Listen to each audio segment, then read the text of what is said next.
क्या आप GST R1 file करने की सोच रहे हैं, लेकिन आपको प्रोसेस समझ नहीं आता है? चलिए, आज हम आसान भाषा में आपको step by step GST R1 online file करना सिखाते हैं। चलिए शुरू करते हैं। सबसे पहले जाएं gst.gov.in पर। यहाँ अपना यूज़र नेम, पासवर्ड और कैप्चा डालकर लॉगिन करें। हमारा जीएसटी पोर्टल लॉगिन हो गया है। फाइलिंग करने के लिए हमें सबसे पहले सर्विस पर क्लिक करना है। सर्विस में जाके आपको रिटर्न्स पर जाना है और रिटर्न्स में जाके आपको रिटर्न डैशबोर्ड पर क्लिक करना है। यहाँ से फाइलिंग का महीना और साल चुनें और सर्च पर क्लिक करें। यहाँ हमारे सामने बहुत सारे फॉर्म ओपन हो गए हैं। हमें जीएसटी R1 फाइल करनी है, इसीलिए जीएसटी R1 के सामने प्रिपेयर ऑनलाइन पर क्लिक करें।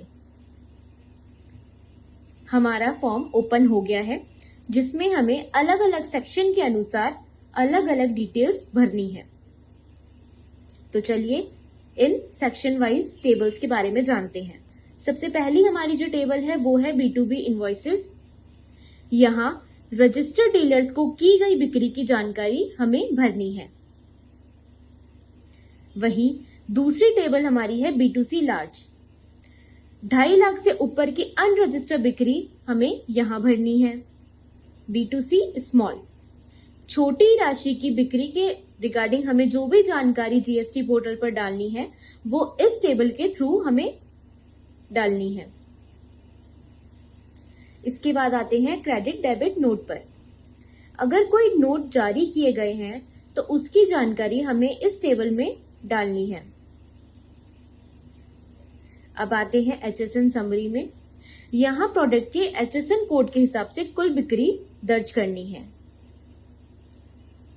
हर सेक्शन को भरने के बाद सेव पर क्लिक करना है, फिर नीचे जाके जनरेट समरी बटन पर क्लिक करना है। हमारी जो समरी है वो जनरेट हो गई है। अब सबमिट पर क्लिक करें ताकि आपका डेटा लॉक हो जाए। अब फाइल रिटर्न बटन पर क्लिक करें। यहाँ आप DSC यानी कि डिजिटल सिग्नेचर या EVC यानी कि OTP के माध्यम से फाइल कर सकते हैं। अभी हम यहाँ पे OTP के अनुसार यहाँ पे इस फाइल को फाइल करेंगे। बधाई हो, आपका जीएसटी R1 सफलतापूर्वक फाइल हो गया है। फाइल होने के बाद आप इसकी एक्नॉलेजमेंट रिसिप्ट भी यहाँ से डाउनलोड और सेव कर सकते हैं। तो दोस्तों, देखा आपने जीएसटी R1 फाइल करना कितना आसान है। अगर आपको ये वीडियो पसंद आई है तो लाइक, शेयर और सब्सक्राइब करना मत भूलना। और अगर आपके मन में कोई भी सवाल हो तो कमेंट सेक्शन में जरूर पूछिएगा, क्योंकि BT हॉक है आपके बिजनेस का डॉक्टर।